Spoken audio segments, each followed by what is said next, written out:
your new album, June 1st, Heroes Are Human. Yes. Talk about the concept, because I mean, just listen to your lyrics. It just talks about that, you know, the human qualities of people and things and everything like that. Yeah. Well, I snuck an album in here so that you can see the cover, what it looks like. It's actually my cousin's artwork. Wow. She's from Boston, but she lived in New York for a while. Okay. And now she's in Rochester.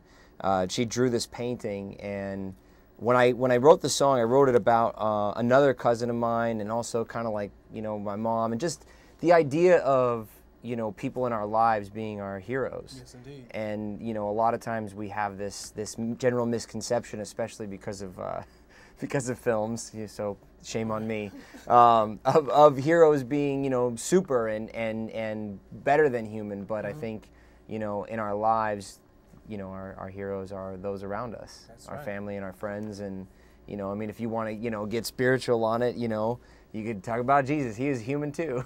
So, yeah, yes.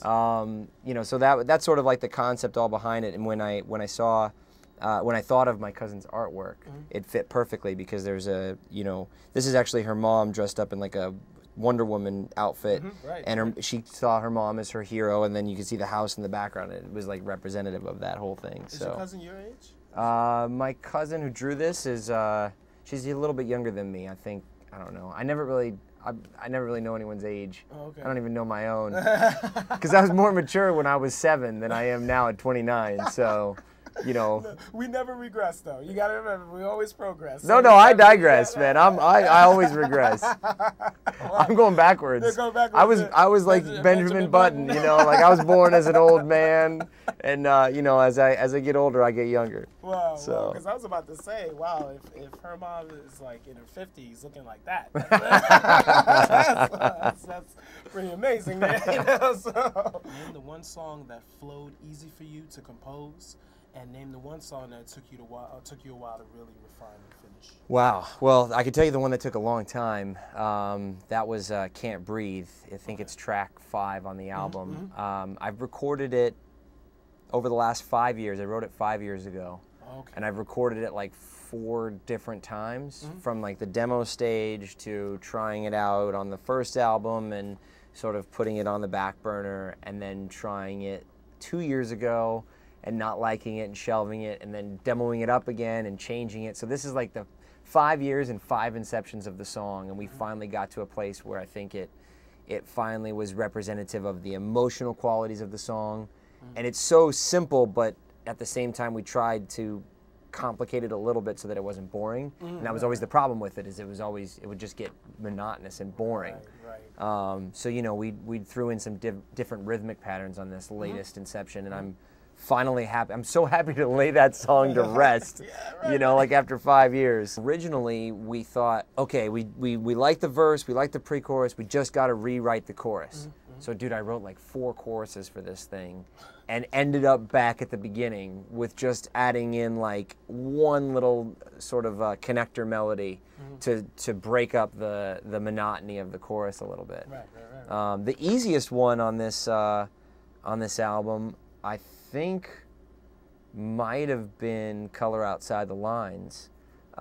We tried to not to like compare us to a great band, but you always got to shoot for comparing yourself to a great band.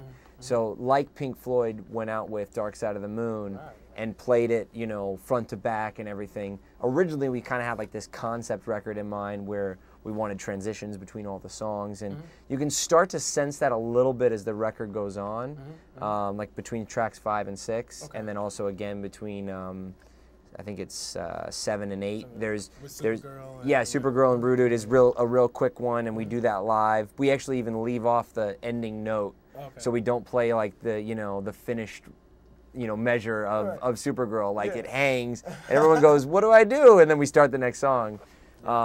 We didn't want to do that on the record though, because now everyone's about the singles, so it's like The people would be pretty bummed if they bought it on iTunes and it didn't have a last note by itself. Right. Exactly. You know, they were like, "Do we sell it together?" Yeah, that would be weird. Especially the teenagers, that attention span isn't there. Right. Totally. So "Color Outside the Lines" came the easiest because we'd never toured with that song.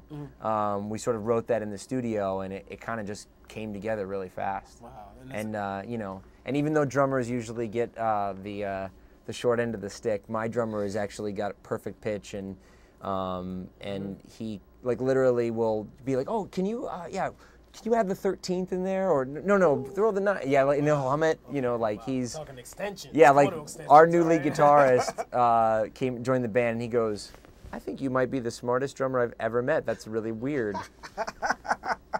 Next to maybe like Dave Grohl. Right. I wanted to ask you, you know, you said music to you is more personal than acting. Elaborate more on that.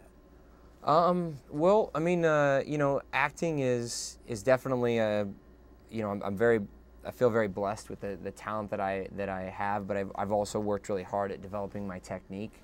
I studied for 10 years with my mentor Kevin McDermott in Los Angeles, and you know, really developed my own way of getting to the emotional place of the character and understanding the transitions of the scenes by way of the Stanislavski method. And you know, you do that so that no matter how you're feeling in your own life, you can get to where the character needs to be. And it's a technique, and it's also outside of myself, so that no matter how I feel, I can make the character feel differently. Wow. And so I'm acting someone else's lines, I'm acting someone else's story, and I'm taking direction. And in music, I'm creating the emotional place of the song. I'm writing the story. It's my words. So it's much more personal. And even if I get, you know, direction from my bandmates or, you know, in the studio, which we self-produced the album, or, you know, my bass player produced the album, but it was all just in-house. Again, it's more personal because these are my best friends. Right. So it's not like I'm working with some guy who the record label brought in, who I've got to do what he says, or, you know, my deal's out. Or bringing musicians that have major names that have their own, you know, own agenda. You know, pretty much. Yeah. So it's all, you know, it's all much more personal and much more in the circle.